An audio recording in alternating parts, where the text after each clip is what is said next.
Good day, everyone. My name is Salsabila Khairunnisa. I am a student from the Faculty of Economics and Business, Gadjah Mada University, located in Yogyakarta, Indonesia. Today, I will be presenting about the research conducted by me and my co-authors with the title of The Effect of Female Leadership Styles and Characteristics Towards Company Culture.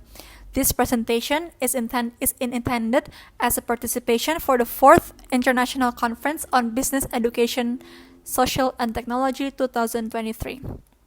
Before we dive deeper, I'd like to share a bit about the outline of today's presentation. First, I will start with an introduction, continued by a literature review and hypothesis. Then, I will explain about the research methodology before explaining further on the findings and discussions. Last but not least, I will close the presentation with a conclusion and further recommendations.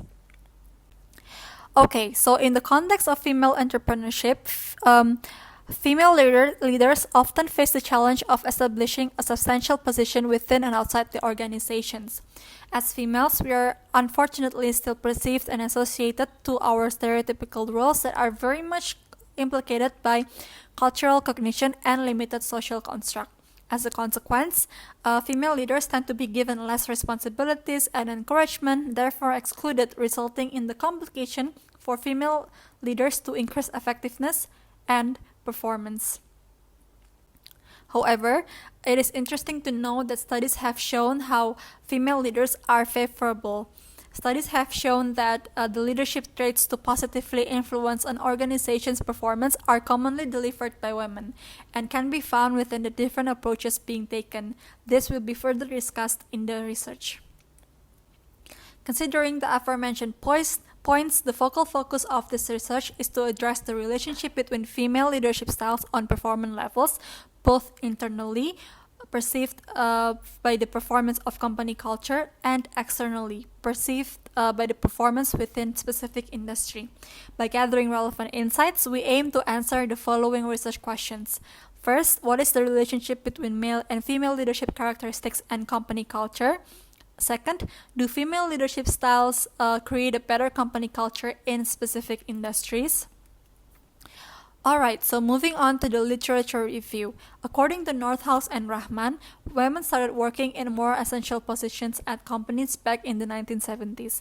Their existence, their presence, added more skills, characteristics, and approaches to the existing and masculine leadership styles commonly performed by men.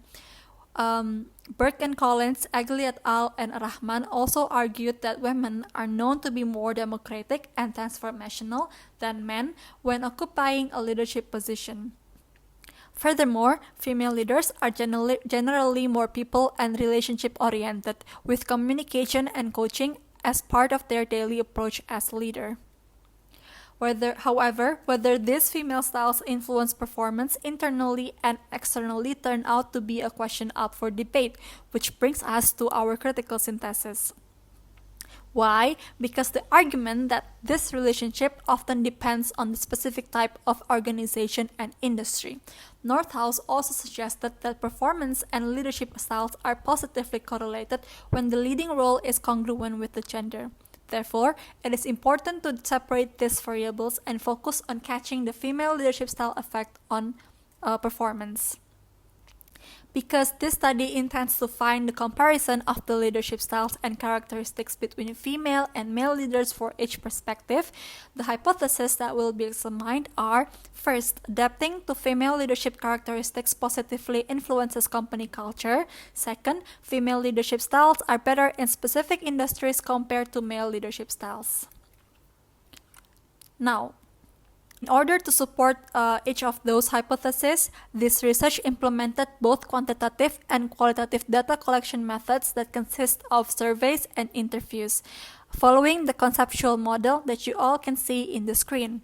As mentioned, this study conducted both surveys and interviews. The survey was distributed in the form of questionnaire and then analyzed with a logistic regression.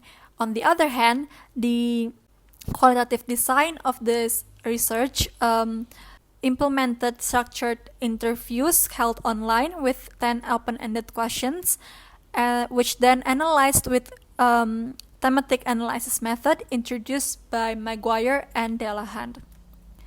Furthermore, on the statistical analysis, the aim of the statistical analysis is to find the correlation between female leadership styles on company culture in specific industry. In order to do so, the independent variables being taken into account in this study are the 5 leadership styles and 6 leadership attributes. Okay, so these values are measured for the performance carried by each female and male leader. These variables then were regressed towards company culture as the dependent variable of the analysis. Moving on to the findings. First, for the statistical analysis, we conducted several logistic regressions because we'd like to test the effect of leadership styles and character and attributes performed by female and male leaders on company culture in a specific industry. As you can see in the screen, out of the 5 leadership styles performed by female leaders, 4 of them contributes to company culture negatively. Participative leadership style becomes the only positive factor to company culture with a magnitude of 22.91%. However, the probability of a delegative leadership style performed by female is the most significant. Unfortunately, it is 21.87% less likely. As for the male leaders,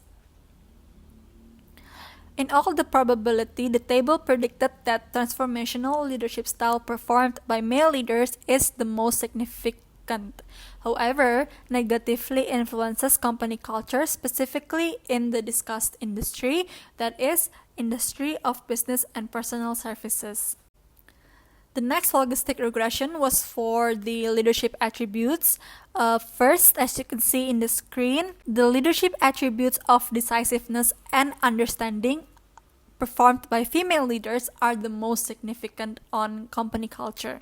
Interestingly, an understanding attribute indicates a positive effect on company culture and is in contrast with a decisive attribute that negatively contributes to company culture in the discussed industry. As for the male leaders, it can be understood that there are only 2 leadership attributes that positively affect company culture. The other 4 results in a negative probability. This shows that most male leadership attributes are less likely to improve company culture. It can also be understood that in the industry of business and personal services, a community-driven attribute performed by male leaders is the most significant variable that negatively influences company culture. Moving on to the thematic analysis, the interview transcriptions were then thematically analyzed through groups and codes. The following themes were identified: female leadership characteristics, male leadership characteristics, ideal leadership characteristics, performance settings, and company culture. From these insights, a thematic map was constructed. As you can see in the screen, the ideal leader characteristics are supported by both male leadership characteristics and female leadership characteristics. This mix create an ideal leader characteristics which then affected company culture. This brings us to the conclusion. The empirical evidence of this study finds that in the industry of business and personal services, a leadership attribute or characteristic of understanding performed by female leaders is most likely to improve company culture by a magnitude of 296%. It is proven to be statistically significant in respect to the 5% significance level. The attribute of understanding performed by male leaders also positively affects company culture. However, it is not considerably significant compared to female leaders. This may happen because of the variative extent of understanding attribute carried out by each genders, resulting in a different approach and therefore responses among employees. Additionally, the insights from the interview signify for female leaders to have a higher EQ and sensitivity compared to male leaders. From this emphasis, the study is able to accept the first hypothesis under the condition of the first industry classification. The study can then clarify the initially posed research question of the relationship between both male and female leadership characteristics and company culture. It can be understood that adapting to female leadership characteristics, specifically an understanding attribute, positively influences company culture. Furthermore, a delegative leadership style carried out by female leaders within the first industry classification of business and personal services has the most statistical significance on company culture. Unfortunately, the negative effect caused by this particular leadership is probable to decrease the value and performance of company culture by 22.91%. When compared to the performance of male leaders, male delegative leadership style does result in a positive influence on company culture. However, it is far less significant. As a matter of fact, none of the leadership styles performed by male leaders are statistically significant, as the generated p-value are all above the significance level of 5%. In relation to the second hypothesis, it can be concluded that the female leadership style within this industry may be better than male leadership style, specifically on the leadership style of delegative. However, as a consequence of the negative coefficient, this study is not able to accept the second hypothesis. The finding could still provide the clarification towards the second research question that regardless of the significance, female leadership styles within the first industry classification can't be considered as better than male due to the negative contribution it may give to the quality of company culture. Insights from the interviews also suggested that adapting to the leadership styles carried out by each gender becomes the ideal leadership characteristics that is again beneficial for the overall quality of company culture. Furthermore, this research contributes to both theory and practice.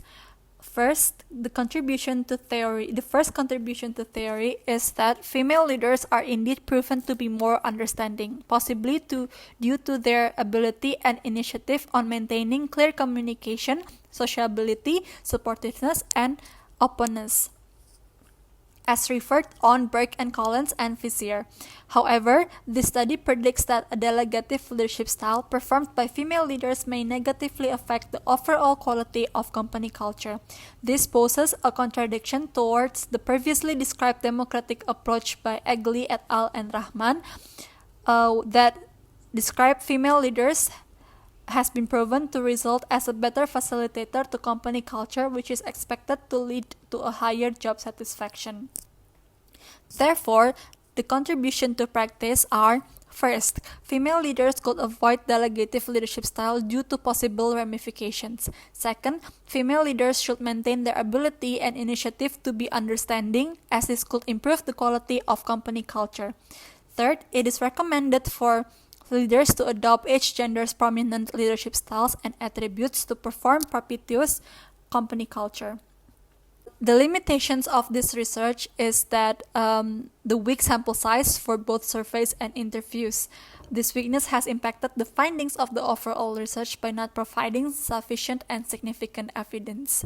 Therefore, it is recommended for further research to conduct similar research with greater sample number, with questions that are also redesigned and analyses that are more thorough. It is important for future research to further clarify the usability of gender when comparing its effect on company culture or overall performance. Thank you very much. That is the end of my presentation.